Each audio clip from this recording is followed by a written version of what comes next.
जनता ने पहले चरण में उन्हीं लोगों को ठंडा कर दिया है। हम लोग तो जो पहले थे वही आज भी हैं। जनता के बीच में जा रहे हैं अपने मुद्दों को लेकर के। अपनी बात को, जब काम और सोच ईमानदार है तो काम भी दमदार तरीके से हुए हैं और उसी दमदार तरीके से बोल भी रहे हैं। भारतीय जनता पार्टी ने चुनाव के लिए अपना लोक कल्याण संकल्प पत्र जारी कर दिया है। लोक कल्याण संकल्प पत्र राष्ट्रवाद को लेकर, प्रदेश के समग्र विकास को लेकर, गरीब कल्याण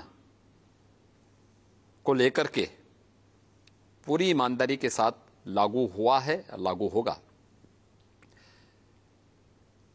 प्रधानमंत्री मोदी जी ने देश के अंदर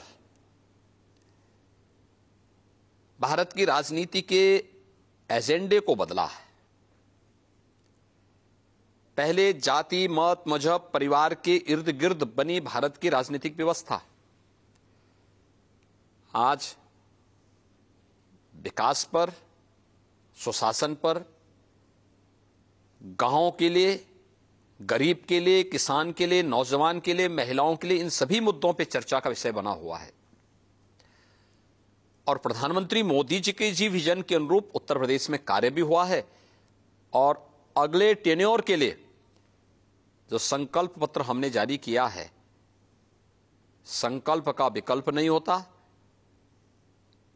ये भारतीय जनता पार्टी की जनता के प्रति प्रतिबद्धता को दर्शाता है। और भारतीय जनता पार्टी ने अपने संकल्प पत्र को विकास से जुड़ा हुआ, आस्था के सम्मान से जुड़ा हुआ, गरीब कल्याण से जोड़ करके वह भी जारी किया है। हमने किया है और हम कर रहे हैं। क्रिया की प्रतिक्रिया है। अगर कोई व्यक्ति, भाई मैंने तो 80-20 की बात की थी। मैंने कहा 80% बीजेपी के साथ होगा, 20% हमेशा विरोध करता है, विरोध करेगा। हमने जाति, मत, मजहब की बात नहीं की थी। हमने तो 80 बनाम 20 की बात की थी। 80 वे लोग जो सरकार के सुरक्षा के एजेंडे से खुश हैं,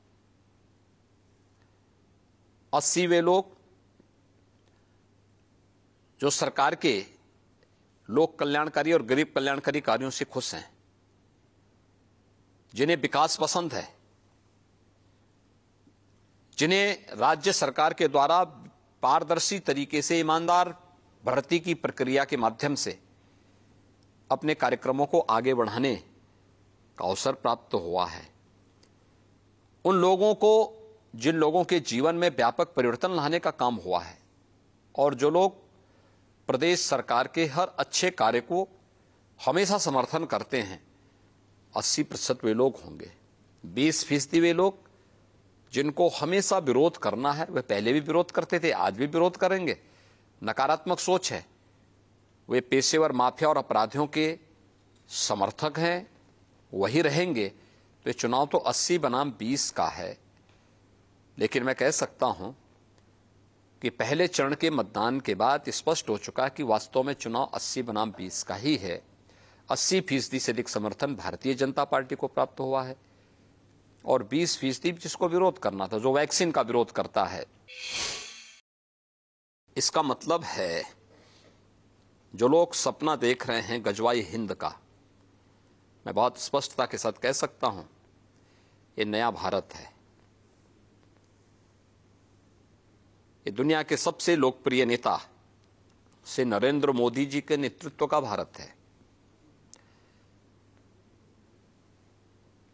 इस नए भारत में विकास सबका, लेकिन तुष्टीकरण किसी का नहीं।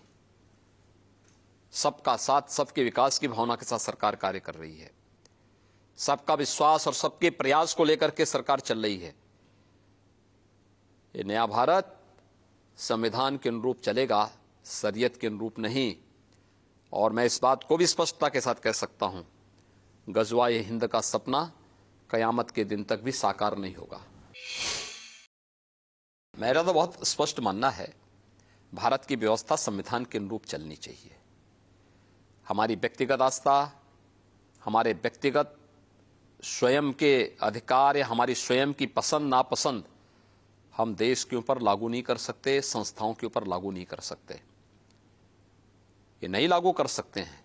क्या मैं उत्तर प्रदेश के अंदर सभी कर्मचारियों को या सभी लोगों को ये बोल सकता हूं कि आप भी भगवा धारण करें? ये उनका विषय है, जो उनको धारण करना करें, लेकिन ड्रेस कोड स्कूलों में लागू होना चाहिए। स्कूल का विषय है, स्कूल के अनुशासन का विषय है। आर्मी में कोई ये कहेगा कि हम लोग जो है अपने अनुसार चलेंगे, फोर्स में कोई इस प्रकार की बात करेगा? कहां अनुशासन रह पाएगा? व्यक्तिगत आस्था आपकी अपनी जगह होगी, लेकिन जब संस्थाओं की बात होगी तो संस्था के नियम कानून को हमें मानना होगा। देश की व्यवस्था होगी, देश के संविधान को मानना होगा।